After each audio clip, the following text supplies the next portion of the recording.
Hello bachcho, let's read out the question first. What are fundamental and derived units?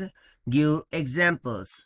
So यहाँ पर हमें fundamental and derived units क्या होती है उसके बारे में explain करना है. So let's say the key concept first, which we are going to use here for this question. So यहाँ पर हम key concept क्या लगा सकते हैं? Simply यहाँ पर किसके बारे में बात हो रही है? यूनिट्स के बारे में बात हो रही है. सबसे पहले तो हम यूनिट्स को ही डिस्कस कर लेते हैं कि भाई यूनिट क्या होगा. यूनिट ये एक ऐसी मात्रा होगी जिसके द्वारा हमें किसी भी चीज़ को मेज़र कर सके, उसकी क्वांटिटी को पता लगा सके. अभी जैसे कि एक मैंने कंटेनर ले लिया और उसमें सम अमाउंट ऑफ मिल्क ले लिया, ठीक है.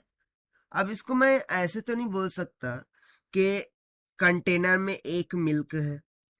एक क्या, कितना, मतलब उसकी क्वांटिटी क्या है, उसको उसकी मतलब वो कितना वॉल्यूम ऑफ एट्स ये कंटेनर को कवर कर रहा है. बेसिकली उसके वॉल्यूम को दर्शाने के लिए, उसकी क्वांटिटी को रिप्रेजेंट करने के लिए हम क्या यूज़ करते हैं? यूनिट्स का यूज़ करते हैं. अब सिंपली मैं यहाँ पर क्या बोल दूंगा कि भाई उसमें इतने अमाउंट ऑफ लीटर्स मिल्क है. इससे इजीली हमें क्या पता चल जाएगा कि भाई उसमें 1 लीटर मिल्क है या फिर 2 लीटर मिल्क है, ठीक है. यानी कि हमें उसकी क्वांटिटी का एग्जैक्टली क्या पता चल जाता है? क्वांटिटी का पता चल जाता है. भाई इसी कॉन्सेप्ट से हम देख लेते हैं सबसे पहले तो फंडामेंटल यूनिट्स कि फंडामेंटल यूनिट्स क्या होती है. बेसिकली जो फंडामेंटल यूनिट्स होती है वो ऐसी यूनिट होती है जिनको हम डिराइव्ड नहीं कर सकते. That means can you can say the natural unit, ठीक है. Neither be derived and nor can be simplified into the simpler unit. उन्हें हम कहते हैं fundamental unit.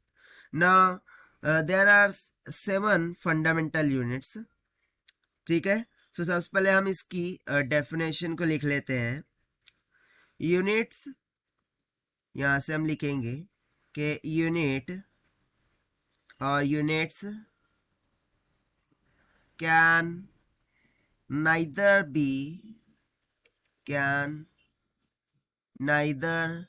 be derived, यानी किसी के द्वारा हम उसको हासिल कर सकते हैं ऐसा भी नहीं है. नॉर और ना he can be further simplified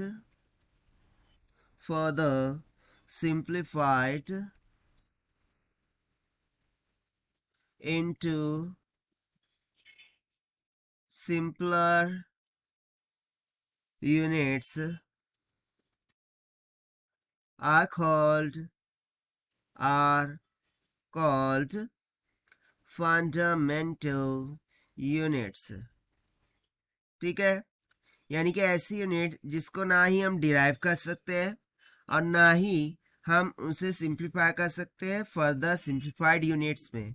उन्हें हम कहते हैं फंडामेंटल यूनिट्स. अब इसकी एग्जांपल की यदि मैं बात करूं सिंपल एग्जांपल्स क्या हो गई. टोटल ये 7 फंडामेंटल यूनिट्स होती है. एक तो हो जाता है मास, ठीक है. उसके बाद हो जाएगा लेंथ,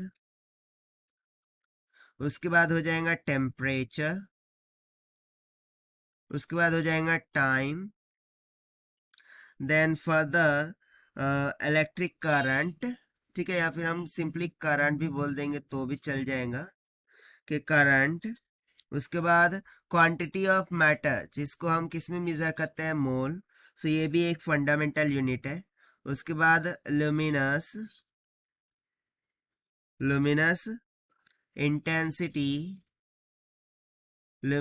इंटेंसिटी जिसको समटाइम्स हम कैंडेला में भी मेजर करते हैं.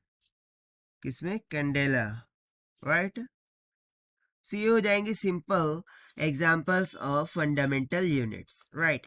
Now let's say the second part जिसमें हमें बात करना है डिराइव्ड यूनिट्स के बारे में कि बेसिकली डिराइव्ड यूनिट्स क्या होंगी। सो सिंपल है, the name itself suggesting at that ऐसी यूनिट जिसको हम डिराइव कर सके, राइट। सो इसकी सिंपल सी डेफिनेशन लिखूं मैं यदि, so units which are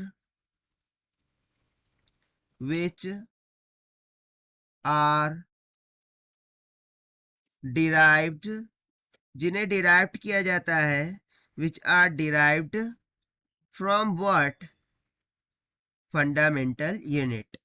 Okay, from fundamental